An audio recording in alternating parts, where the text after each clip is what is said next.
DCP Bajirao Singham अब cultural ministry में काम करने वाली अवनी कामत से विवाहित हैं और उनका एक बेटा शौर्य है। उन्हें 3 साल के लिए मुंबई से श्रीनगर स्थानांतरित कर दिया गया है। वहां पहुंचने पर उन पर लश्कर के प्रमुख उमर हाफिज द्वारा हमला किया जाता है, जो पाकिस्तान से श्रीलंका भाग गया था और अपने बेटों रियाज और रजा की योजना को विफल होने के बाद ड्रग्स बेचना शुरू कर दिया था। सिंघम उसे सफलतापूर्वक गिरफ्तार कर लेता है, लेकिन उमर उसे अपने ऊपर आने वाले खतरे संग्राम भालेराव और सूर्यवंशी को धमकी देता है, जो उसके बेटों की हत्या का कारण है। सिंघम गृह मंत्री राज जयशंकर से मिलता है और उन्हें भारत में चल रहे ड्रग्स सिंडिकेट के बारे में बताता है और बताता है कि कैसे उन्हें श्रीलंका से तमिलनाडु के तटीय क्षेत्रों में ले जाया जा रहा है। ड्रग व्यापार से होने वाले मुनाफे का इस्तेमाल करके उमर भारत पर एक और आतंकवादी हमला करना चाहता है। जयशंकर ने लश्कर को रोकने और नष्ट करने के लिए सिंघम और उसके साथी अधिकारियों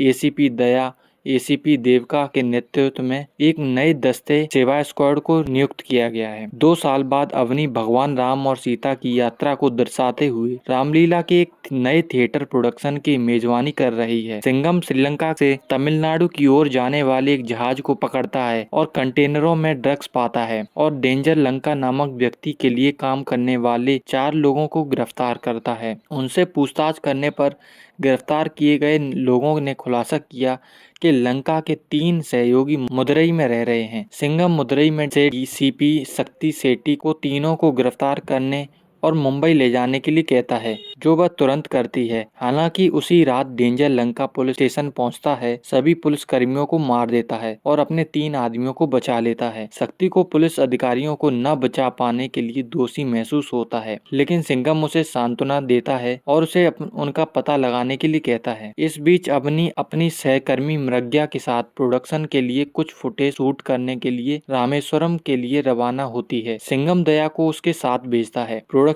के लिए फुटेज इकट्ठा करने के बाद अवनी मुंबई वापस आने वाली होती है, जब उसे डेंजर लंका द्वारा अपहरण कर लिया जाता है। वह बताता है कि यह उसके और मृग्या द्वारा बनाई गई योजना थी। अवनी के अपहरण की खबर सुनकर सिंघम और उसकी टीम रामेश्वरम के लिए रवाना होती है। इस बीच दया अवनी का पीछा करता है और उसे ढूंढता है, बचाता है और भागने में उसकी मदद करता है। हालांकि उसका पीछा लंका के लोग करते हैं और पीछा करते हुए सिंघम द्वारा उपहार में दी गई अपनी चूड़ियां फेंक देती है, ताकि वह उनका पता लगा सके। अवनी को बचाने की कोशिश करते समय दया लंका द्वारा बुरी तरह घायल हो जाता है। फिर अवनी को एसीपी सत्यबाली द्वारा बचाया जाता है, जो सिंघम को अपनी प्रेरणा मानते हैं। उसे अवनी की चूड़ियां मिलती हैं और पता चलता है कि वह सत्या के साथ है। लंका सत्या के घर पहुंचता है और हमला करता है और बीच में अवनी को लंका द्वारा गोली मार दी जाती है और उसका अपहरण कर लिया जाता है। सिंघम वहां पहुंचता है, सत्या से मिलता है और अपने परिवार को बचाता है। लंका श्रीलंका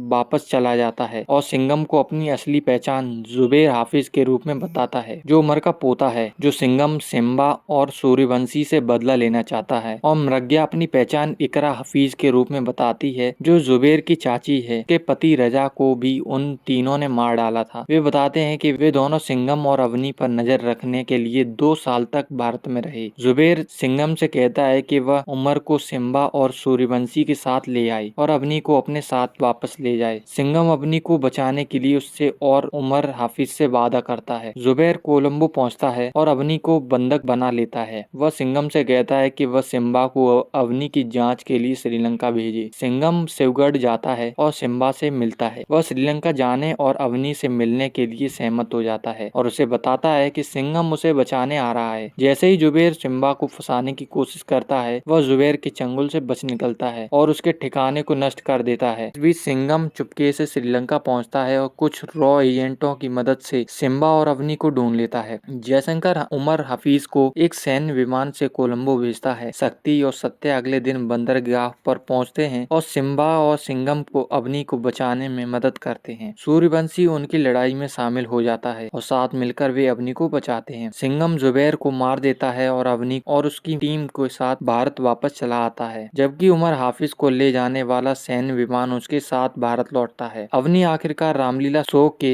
अपने प्रोडक्शन को पूरा करने में सक्षम हो जाती है, क्योंकि यह एक बड़ी सफलता बन जाती है। पोस्ट क्रेडिट सीन में इंस्पेक्टर चुलबुल पांडे सिंघम के केबिन में जाता है और उसे अपने सेवा स्क्वाड में शामिल होने के लिए कहता है। तो दोस्तों, ये था सिंघम अगेन का एक्सप्लेनेशन। धन्यवाद।